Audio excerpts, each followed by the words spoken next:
Voilà, donc moi je suis apiculteur depuis une vingtaine d'années. J'ai commencé par un parcours d'apiculteur amateur et très vite parce que c'est mon éthique, donc je me suis installé en bio. Et j'avais un projet d'installation en bio qui n'a pas pu aboutir avant mes 40 ans. Donc du coup j'ai rencontré la DAPRO en parallèle à mon parcours. Et donc il y avait un besoin de technicité, donc de technicien au sein de la DAPRO. Donc j'étais embauché à la DAPRO. Et donc ça fait maintenant plus d'une dizaine d'années que je suis à DAPRO en tant que technicien, à temps partiel. Et parallèlement à ça, je maintiens une exploitation d'à peu près 100-150 ruches en bio depuis 10 ans. Donc sous organisme certificateur, Certipack dans un premier temps, et puis maintenant Qualité France. Et tu écoules ta production où? Donc je vends, comme j'ai pas beaucoup de temps pour la commercialisation, je coule essentiellement dans les magasins bio, donc en demi-gros. Donc, je m'occupe de tout l'aspect technique de l'apiculture, donc qu'elle soit bio ou conventionnelle, puisque chez nous, dans nos adhérents, on a une petite partie d'apiculteurs qui sont en AB, d'autres qui sont plutôt en conventionnel, avec des exploitations qui tournent entre 150 et presque 1000 ruches, donc vraiment un panel très diversifié d'exploitations. Et donc mon rôle, c'est de mettre en place des actions qui concourent en fait à essayer de trouver des solutions aux problématiques des apiculteurs. Donc soit à travers un appui technique individualisé, soit sous forme de formation, de visite d'exploitation, soit à travers des expérimentations qu'on mène sur des problématiques, essentiellement celles de varroa. Donc du coup, c'est des tests de produits. Donc avec du fait de ma sensibilité, plutôt de trouver dans le cahier des charges des produits qui sont compatibles avec l'AB et qui restent du coup compatibles avec le conventionnel. Donc de plus en plus, on a travaillé avant la création de l'ITSAP et d'ADA France un peu de manière un peu isolée. Et de plus en plus, maintenant, on travaille en partenariat sous des protocoles communs avec l'ITSAP pour donner une envergure à nos expérimentations plus importantes. Et alors, quels sont les types d'apiculteurs que tu accompagnes vers la bio? Comment ça se passe? Vous faites des visites d'exploitation? Alors voilà, donc dans l'ensemble de nos actions en fait, de la DAPRO, on a des actions de visite d'exploitation. Donc on essaye de définir chaque année un programme d'action. Donc tourner vers la bio, donc c'est une visite d'exploitation bio, pour essayer de comprendre par exemple le parcours de l'installé, les difficultés qu'il a rencontrées, et de faire un zoom sur le cahier des charges. Et c'est plutôt une discussion très ouverte sur les problématiques rencontrées au cours de l'année, comment éventuellement par la mutualisation on peut trouver des solutions à ces problématiques-là. Après, on a fait venir aussi des organicificateurs spécifiques à la bio pour présenter le cahier des charges. Donc tous les gens qui étaient intéressés par le cahier des charges pouvaient se rendre compte et poser des questions à ce moment-là aux organismes certificateurs. Par la suite, je fais moi-même ces interventions-là, où je présente le cahier des charges et j'agrémente la présentation du cahier des charges avec des expérimentations menées au sein de la DAPRO pour montrer notamment dans la lutte contre varroa quelles sont les solutions possibles dans le cadre du cahier des charges des moyens de lutte contre varroa. Et, voilà. Et ces traitements alternatifs, ils sont aujourd'hui crédibles pour la filière apicole? Alors, ils sont tout à fait crédibles, puisqu'ils ont été utilisés aussi pour des gens conventionnels pendant longtemps, notamment le thymol. Bon, il s'avère que pour l'instant, le thymol, du fait de sa difficulté, de son efficacité qui peut être variable, avec une grande variabilité d'efficacité, donc il est moins utilisé.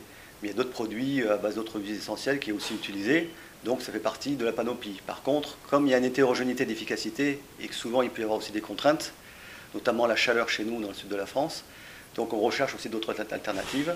Et les apiculteurs, l'arsenal thérapeutique, de manière générale en apiculture, est très réduit, qu'elles soient molécules chimiques ou les molécules autres, dites aromatiques par exemple, ou organiques, on a quand même un souci pour l'avenir de travailler spécifiquement sur des moyens de lutte contre varroa, parce qu'en apiculture, le cheptel est globalement plus fragilisé qu'en conventionnel du fait de cette hétérogénéité d'efficacité des produits qui sont utilisés dans le cahier des charges.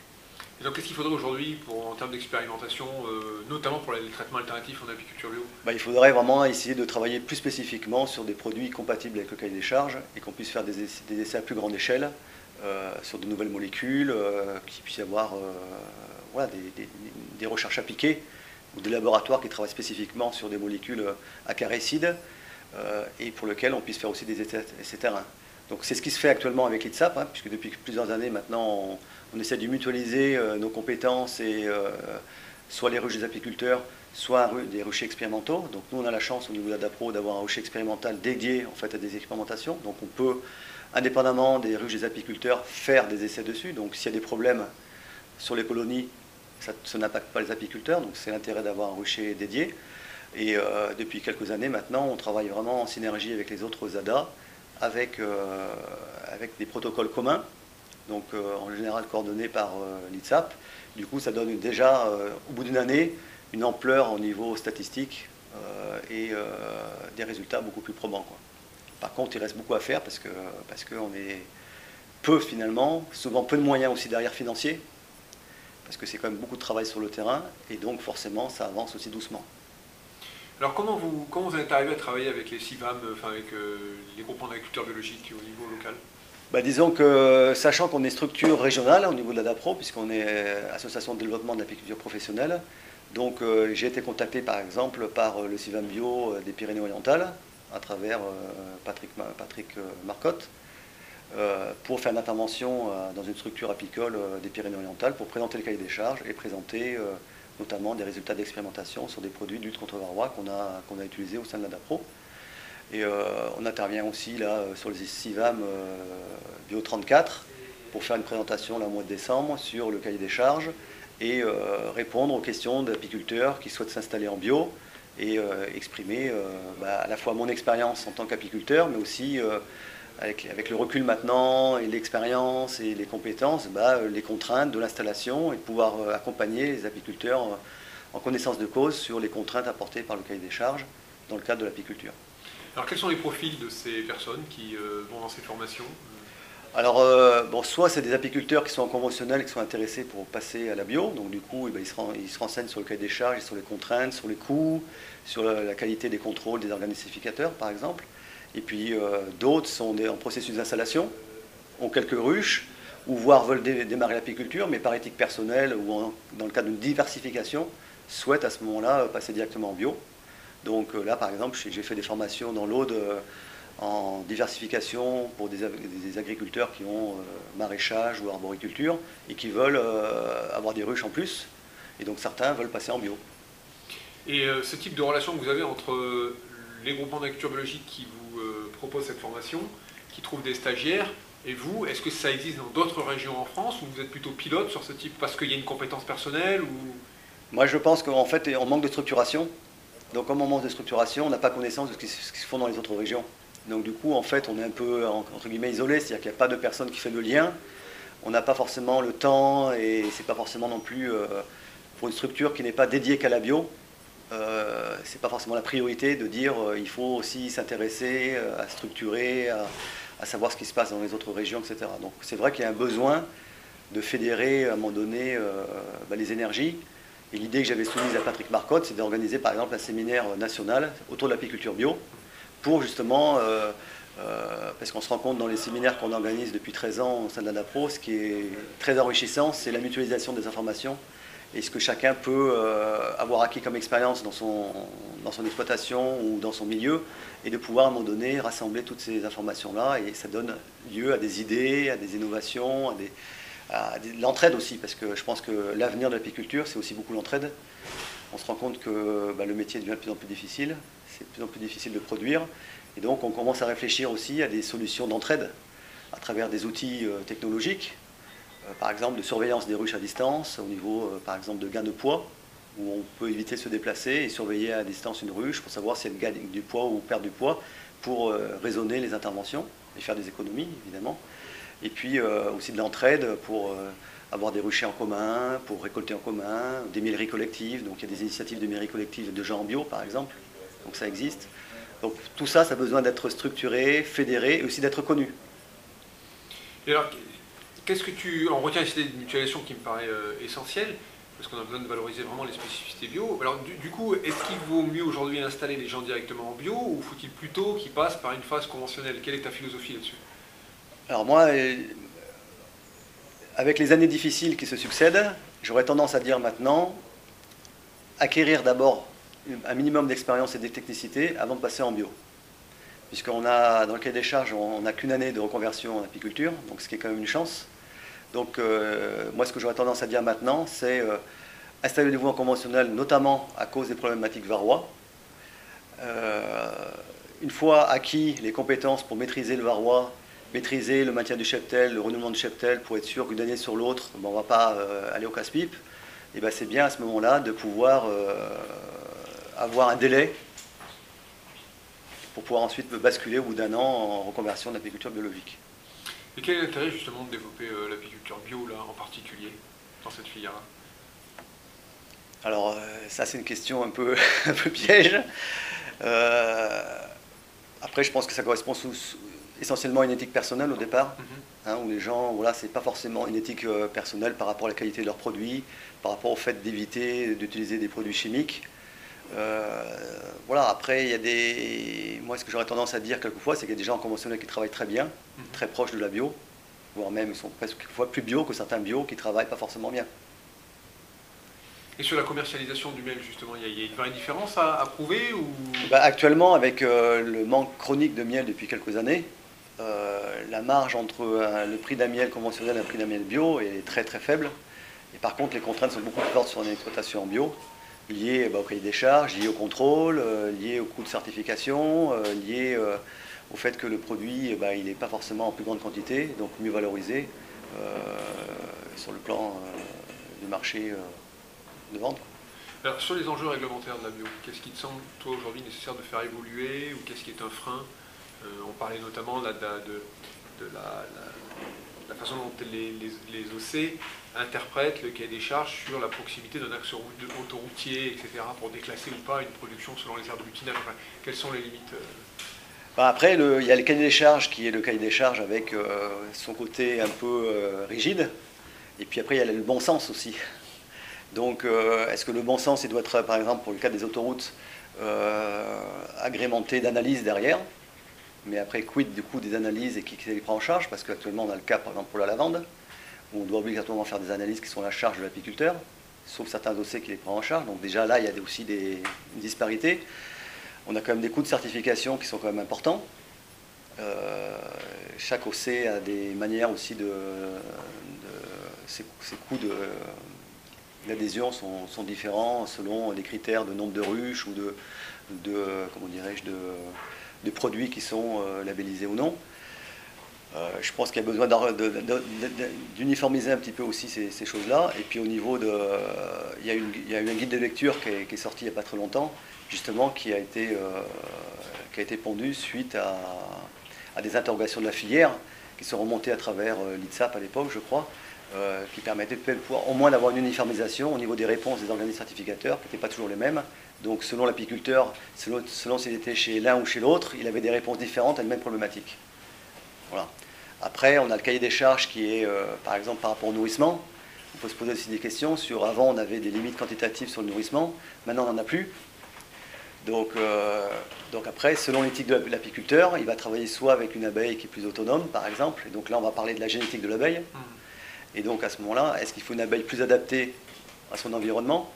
Et auquel cas, là on déborde de l'apiculture bio, c'est-à-dire qu'on parle maintenant de la génétique de l'abeille, et donc une abeille plus adaptée à son environnement, ce qui nécessite forcément des contrôles au niveau notamment des importations de l'étranger, avec le marché international des rennes qui voyage dans le monde entier, avec forcément des risques potentiels d'introduction de parasites, de virus, de champignons, des choses comme ça, et qui vont impacter tous les apiculteurs, dont le bio.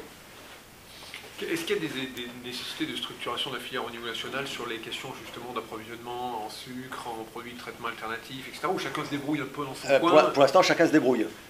Voilà, c'est clair. Donc, au niveau de la Languedoc-Roussillon, donc en fait, on a mis en place depuis quelques temps des commandes groupées.